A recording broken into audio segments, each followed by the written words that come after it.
हरे कृष्ण। श्रीमद् भागवत महापुराण की एकादश स्कंद के एकादशों अध्याय के अनुसार श्री कृष्ण भगवान से श्री उद्धव जी पूछते हैं, भगवान, बड़े बड़े आपकी कीर्ति का गान करते हैं।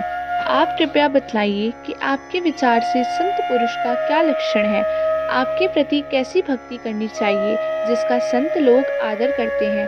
भगवान, आप ही ब्रह्म आदि श्रेष्ठ देवता, सत्य आदि लोक और चराचर जगत के स्वामी हैं। मैं आपका विनीत भक्त, प्रेमी और शरणागत हूँ। आप मुझे भक्ति और भक्त का रहस्य बतलाइए। भगवान, मैं जानता हूँ कि आप प्रकृति से परे पुरुषोत्तम एवं चिदाकाश स्वरूप ब्रह्म हैं। आपसे भिन्न कुछ भी नहीं है। फिर भी आपने लीला के लिए स्वेच्छा से ही यह अलग शरीर धारण करके अवतार लिया है। इसलिए वास्तव में आप ही भक्ति और भक्त का रहस्य बतला सकते हैं।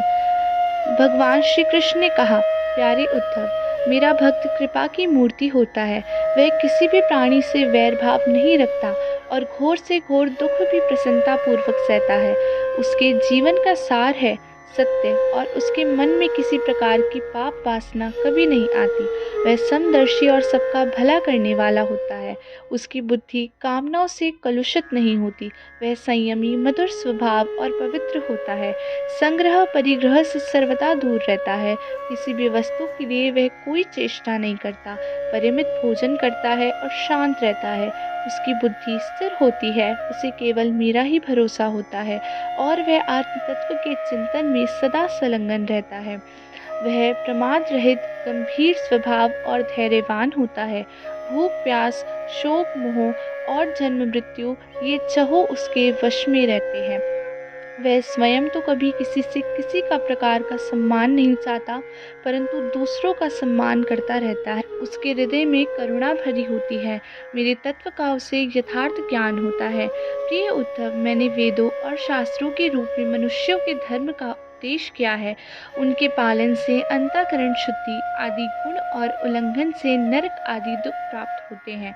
परंतु मेरा जो भक्त उन्हें भी अपने ध्यान आदि में विक्षेप समझकर त्याग देता है और केवल मेरे ही भजन में लगा रहता है, वह परम संत है। मैं कौन हूँ, कितना बड़ा हूँ, कैसा हूँ, इन बातों को जाने चाहे ना जाने, किंतु अनन्य भाव से मेरा भजन करते हैं, वे मेरे विचार से मेरे परम भक्त हैं।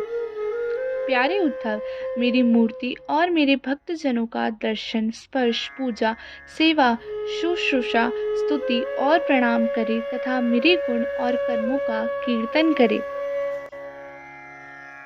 उद्धव, मेरी कथा सुनने में श्रद्धा रखे और निरंतर मेरा ध्यान करता रहे। जो कुछ मिले वह मुझे समर्पित कर दे और दास्य भाव से मुझे आत्मनिवेदन करे। मेरे दिव्य जन्म और कर्मों की चर्चा करे। जन्माष्टमी, रामनवमी आदि पर्वों पर आनंद मनाए और संगीत, नृत्य, बाजे और समाजों द्वारा मेरे मंदिरों में उत्सव न करे करावे। वार्षिक त्योहारों के दिन मेरे स्थानों की यात्रा करे, जुलूस निकाले तथा विविध उपहारों से मेरी पूजा करे। वैदिक अथवा तांत्रिक पद्धति से दीक्षा ग्रहण करे। मेरे व्रतों का पालन करे। मंदिरों में मेरी मूर्तियों की स्थापना श्रद्धा रखे। यदि यह काम अकेला ना कर सके तो औरों को साथ मिलकर उपयोग करे। मेरे लिए पुष्प वाटिका, बगीचा, क्रीड़ा के स्थान, नगर और मंदिर बनवाए। सेवक की भांति श्रद्धा भक्ति के साथ निष्कपट भाव से मेरे मंदिरों की सेवा शुश्रूषा करे। झाड़े बुहारे, लीपे पोते, छिड़काव करे और तरह तरह के चौक पूरे। अभिमान ना करे, दंभ ना करे, साथ ही अपने शुभ कर्मों का ढिंढोरा भी ना पीटे। प्रिय उद्धव, मेरे चढ़ावे की अपने काम में लगाने की बात तो दूर रही, मुझे समर्पित दीपक के प्रकाश से भी अपना काम ना ले। किसी दूसरे देवता की चढ़ाई हुई वस्तु मुझे ना चढ़ाए। संसार में जो वस्तु अपने को सबसे प्रिय, सबसे अभिष्ट जान पड़े, वह मुझे समर्पित कर दे। ऐसा करने से वह वस्तु अनंत फल देने वाली हो जाती है। भद्र, सूर्य, अग्नि, ब्राह्मण, गो, वैष्णव, आकाश, वायु, जल, पृथ्वी, आत्मा और समस्त प्राणी, ये सब मेरी पूजा के स्थान है। प्यारे उद्धव, ऋग्वेद, यजुर्वेद और सामवेद के मंत्रों द्वारा सूर्य में मेरी पूजा करनी चाहिए। हवन के द्वारा अग्नि में,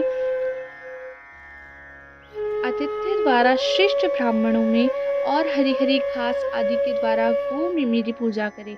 भाई बंधु के समान सत्कार के द्वारा वैष्णव में निरंतर ध्यान में लगे रहने से, हृदयकाश में मुख्य प्राण समझने से वायु में और जल पुष्प आदि सामग्रियों द्वारा जल में मेरी आराधना की जाती है। गुप्त मंत्रों द्वारा न्यास करके मिट्टी की वेदी में उपयुक्त भोगों द्वारा आत्मा में और समदृष्टि द्वारा संपूर्ण प्राणियों में मेरी आराधना करनी चाहिए, क्योंकि मैं सभी में क्षेत्रज्ञ आत्मा के रूप से स्थित हूँ। इन सभी स्थानों में शंख चक्र गदा पद्म धारण किए चार भुजाओं वाले शांत मूर्ति श्री भगवान विराजमान है।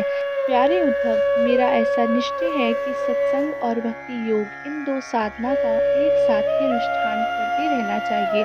प्राय इन दोनों के अतिरिक्त संसार सागर से पार होने का और कोई उपाय नहीं है।